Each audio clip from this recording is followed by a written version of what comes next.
Ada 6 golongan wanita penghuni neraka.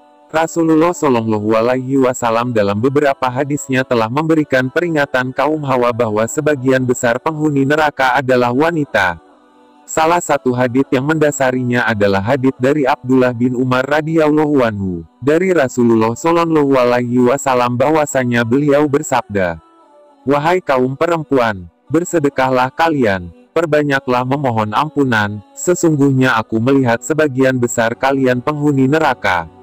Seorang perempuan di antara mereka bertanya, "Wahai Rasulullah, mengapa sebagian besar kami penghuni neraka?"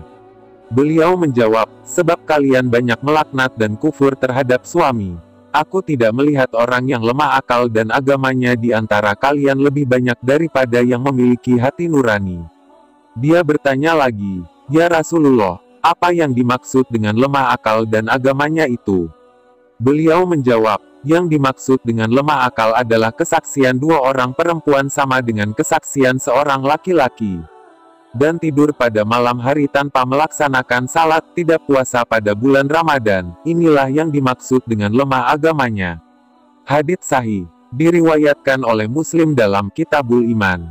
Penyebab sedikitnya perempuan yang menghuni surga menurut pendapat Imam Al-Qurtubi adalah mereka terpedaya oleh hawa nafsu dan terlalu mencintai perhiasan dunia, sulit tersentuh dengan akhirat karena lemah akal, sehingga suka lalai.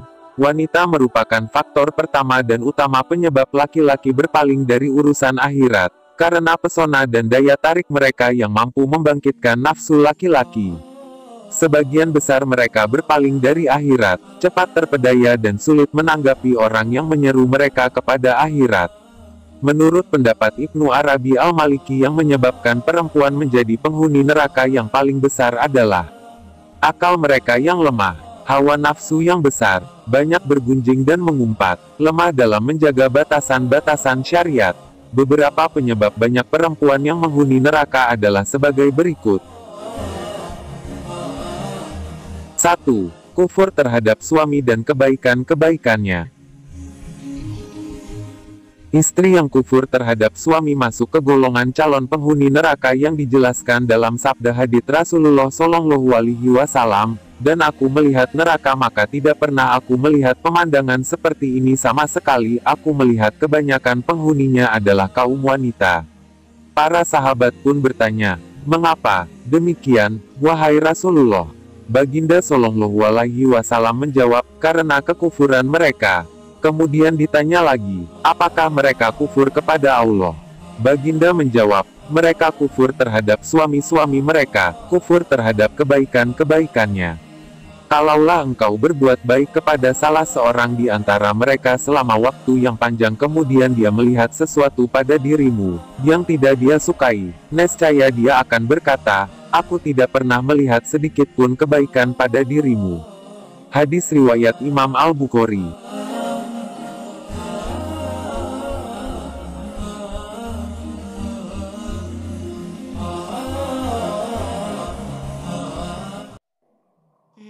2. Berpakaian tapi telanjang. Wanita yang berpakaian namun telanjang masuk ke dalam golongan calon penghuni neraka. Hal tersebut sesuai dengan isi hadits dari Abu Hurairah radhiyallahu anhu berkata, Rasulullah Shallallahu Alaihi Wasallam, 2 jenis penghuni neraka yang belum pernah aku lihat sebelumnya yaitu, sebuah kaum memegang cambuk seperti ekor sapi. Mereka memukuli manusia dengan cambuk-cambuk tersebut, dan perempuan yang mengenakan pakaian tetapi seperti telanjang, bersolek diri untuk memperdaya laki-laki. Kepala-kepala mereka seperti punuk unta yang sudah miring. Mereka tidak akan masuk surga dan tidak akan mencium baunya, sebab sesungguhnya bau surga itu akan tercium dari jarak perjalanan ini dan itu.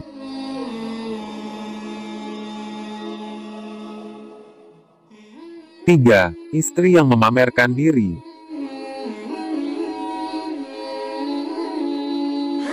Golongan ketiga calon wanita penghuni neraka adalah istri yang memamerkan diri. Hal tersebut didasari dari hadits dari Fudalah bin Ubaid radhiyallahu anhu. 3 golongan tidak akan diminta pertanggungjawaban. Seorang laki-laki memisahkan diri dari kelompoknya dan mengkhianati pemimpinnya lalu meninggal dalam keadaan berkhianat. Hamba sahaya yang melarikan diri dari tuannya lalu meninggal, dan perempuan yang ditinggalkan oleh suaminya dengan dibekali harta, kemudian ia pergunakan untuk berdandan dan memamerkan diri. Mereka tidak akan dimintai pertanggungjawaban.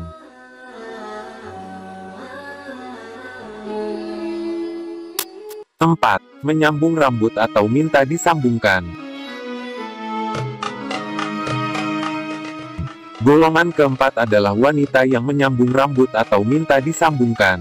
Hal ini didasari oleh hadis dari Aisyah radhiyallahu anha, bahwa seorang hamba sahaya dari Ansar menikah dalam keadaan sakit sehingga rambutnya menjadi rontok. Maka orang-orang ingin menyambung rambutnya yang rontok itu, lalu mereka menanyakannya kepada Rasulullah.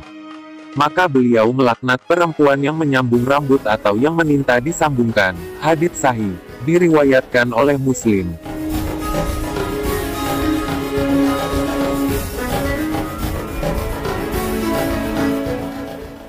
5. Mentato atau minta ditato. Wanita yang mentato dirinya sendiri atau minta ditato oleh orang lain termasuk ke dalam golongan wanita calon penghuni neraka. Hal ini didasarkan oleh dua hadis, yaitu dari Ibnu Umar radhiyallahu anhuma, bahwa Rasulullah shallallahu alaihi wasallam melaknat perempuan yang menyambung rambut dan perempuan yang minta disambungkan rambutnya, serta perempuan yang mentato dan minta ditatokan. Hadits sahih, diriwayatkan oleh Muslim dalam Kitabul Lisasi Wazinati. Dari Abdullah bin Mas'ud, ia berkata, Allah melaknat perempuan yang menato dan yang meminta ditato, yang menghilangkan bulu di wajahnya dan yang meminta dihilangkan bulu di wajahnya, yang merenggangkan giginya supaya terlihat cantik, juga perempuan yang mengubah ciptaan Allah.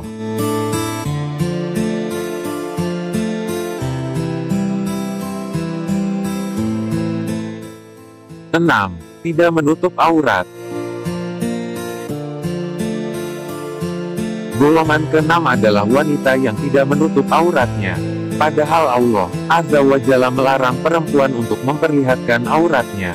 Hal ini didasari oleh Al-Quran Surat An-Nur ayat 31, yaitu, katakanlah kepada perempuan yang beriman, hendaklah mereka menahan pandangannya dan menjaga kemaluannya, dan janganlah mereka menampakkan perhiasannya, kecuali yang biasa nampak darinya. Dan hendaklah mereka menutup kain kudung ke dadanya, dan janganlah menampakkan perhiasannya, kecuali yang biasa nampak darinya. Qs An-Nur 31. Itulah tadi 6 golongan wanita penghuni neraka. Semoga kita termasuk dalam golongan penghuni surganya Allah Subhanahu wa Ta'ala. Amin amin ya robbal alamin. Wassalamualaikum warahmatullahi wabarakatuh.